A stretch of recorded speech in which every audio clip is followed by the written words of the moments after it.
Hello friends, Tanya here for a Trinity Stamps sneak peek. This week we are doing a bunch of sneaks for the next week's reveal. I am using a couple of products this time. I'm using a new Love Danny stamp set called Sunsational and a standalone die set called 4-Bar Card and Envelope Builder. I did use one of the pieces of the standalone die set to die cut this pale yellow piece of cardstock. Then I am gold heat embossing the stamp from Sunsational. It is a single stamp set and it is adorable, as are all of the Love Danny stamp sets. I just love them. They are perfect for all kinds of mediums, and I'm going to use two different mediums in this video to show you some fun ways to use this stamp set. Here I'm doing some Copic coloring, and I did leave all of the coloring in for those who enjoy watching it. I'm just using 3 tones of yellow here, and I am listing the colors that I used in the upper left corner of the screen if you're interested in the Copic combinations that I used. I love that you can color in the words on these stamp sets. It is one of my favorite features of these Love Danny stamp sets. They have these big graphic words and that are very conducive to doing ombre coloring on. There is a combination of fonts and lots of really fun graphic imagery that you can color in all kinds of ways. I'm using my fine tip of my Copic marker here. The bullet tip might be easier, but I don't have that on this particular marker. And I'm just taking that very fine tip and barely touching the paper to fill in that part of the sentiment. I'm using a couple of reds here. One's reddish orange and one is a deep red. And I'm using those to color in these hearts and give them some depth and dimension. I am saturating the heart area with the lighter color first, going back and adding the deeper color and then blending them together with the lighter color. That is a pretty basic Copic technique. And I wanted to add a little glow behind this Sunsational sentiment. So I'm using some W1 to add some glow behind the words and actually to add a little bit of dimension and detail to the clouds. You have 3 layers of clouds here, and I am just adding a little backdrop around the entire image by using that same W1 or warm gray marker to outline around the whole thing. That makes it pop off the panel just a little more. And of course, I needed some sparkle. So I pulled out my clear Wink of Stella. You could use a Spectrum Noir sparkle pen or any other kind of brush application of sparkle. I don't know that I'd use the liquid pixie dust because that does tend to cover things too well. Here I'm showing you the embossed detail on the panels that are cut out using that 4-bar card and envelope builder. I have a 3.5 by 5 inch folded card base. So the finished card size is 3.5 by 5 inches. And I'm adhering these layers together. I did put a piece of scrap cardstock behind each of those layers to make them stand up just a little bit. Now I thought this would coordinate perfectly with the puffy clouds stencil. And I pulled out my pumice stone distress ink cube, and I'm using a blender brush to add some clouds to the inside of this card. I thought that was just perfect with the clouds that are on the front of the card, and that pumice stone goes very well with the warm gray markers. Next, I'm taking a sentiment from the last release, the Simply Sentimental Thanks, and I'm going to add that to the inside of the card. I have been on a thank you card run lately, and the Sunsational stamp leads well into encouragement cards, birthday cards, thank you cards, just about any kind of card, and I thought I'd take advantage of that. I am using a couple of colors of Distress Oxides to stamp that thanks in a ombre fashion, and then using the Sentiment to in black to finish that off. I'm also going to build an envelope here with you. These are from the 4-bar card and envelope builder die set. Trinity Stamps is continuing that tradition of creating wonderful envelope builders. This way you can create envelopes with whatever papers you want to coordinate with all of your projects. And I'm just using some lightweight, this is a 65-pound vellum, I think it's called. It's not really a vellum, or no, it was like a Bristol.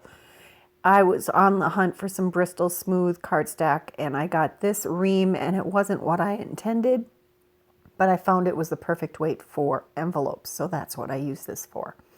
Now that we have an envelope that fits our 3.5 by 5 inch card, we're going to decorate it to coordinate with the inside of our card. So I'm going to use the same Puffy Cloud stencil to add some clouds to the corner of this card. You want to make sure that whatever you do to the envelope, it doesn't interfere with the dressing and mailing the envelope. So I try to leave the center and the spot where the stamp would be, so the address part and the stamp area, I try to leave those free of design.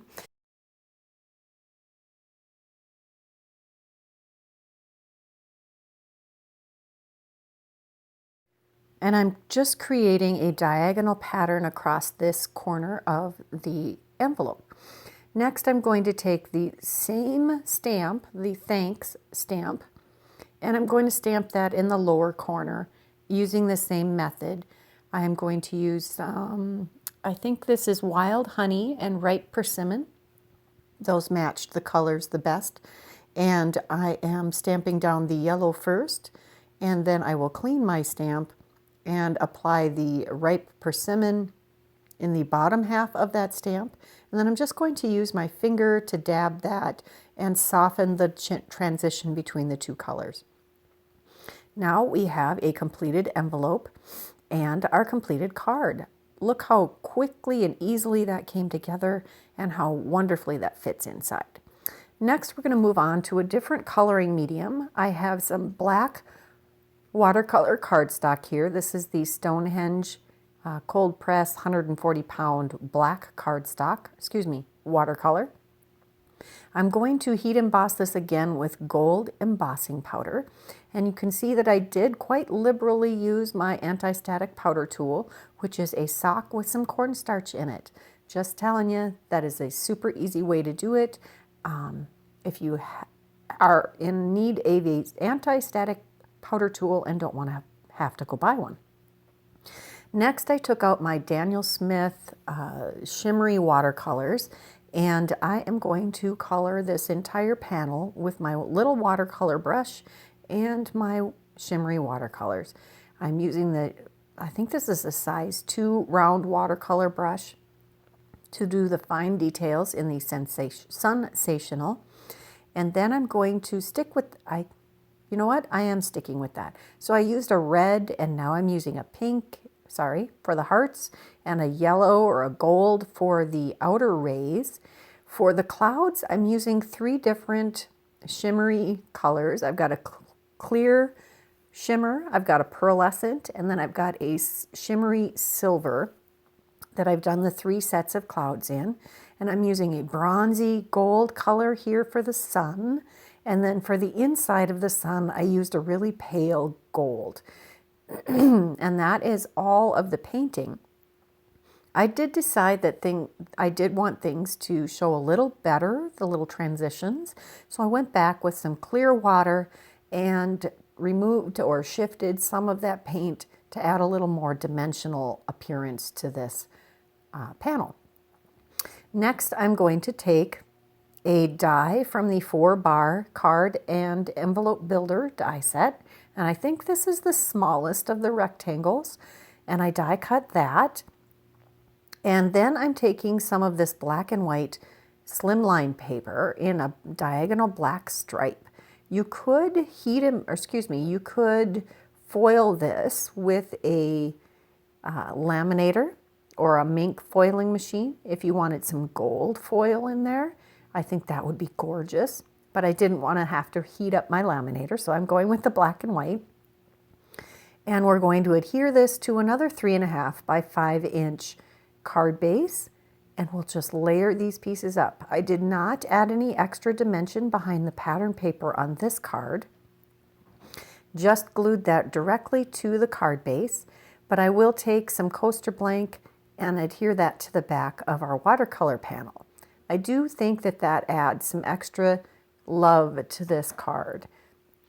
I just used some scraps of the coaster blanks from my bin.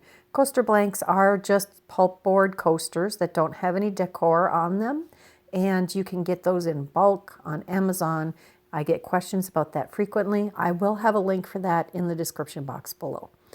We are going to add some extra details to this card with some gold baubles. These are fantastic. I use the heck out of these little embellishments, and Trinity Stamps always comes out with new ones. I am loving these, and as you can see, that I'm a little more than halfway through this container already. I have been using them quite liberally, though. I'm adding them all over the colored element of this card. And another tip, if you have a little extra glue sticking out from underneath your little baubles, just use your pokey tool to help get those cleared up. Next, I have a couple of cards that I created but while I was just playing with all of these dies, and I didn't actually film the process. This is another 3.5 by 5 inch card. I made this using almost entirely just the 4-bar card and envelope builder. I did die cut those 2 panels, but I had taken the heart stencil and stenciled the heart in the center, spattered the background with some liquid pixie dust.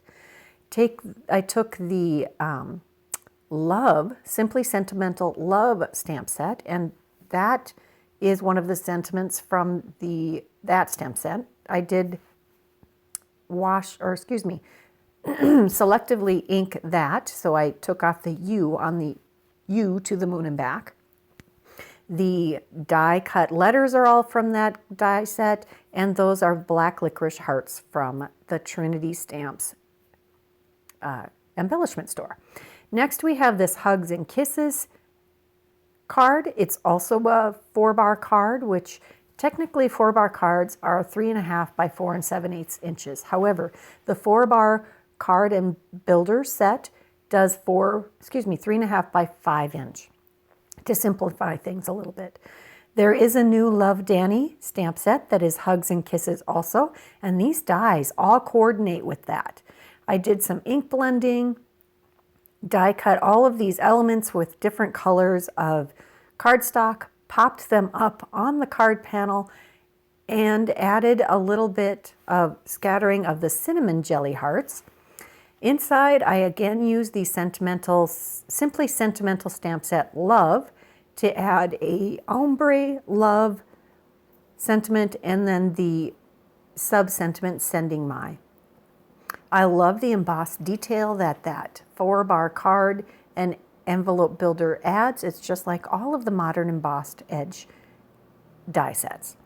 Here is a quick recap of all of the cards I created for this video. I hope you enjoyed them.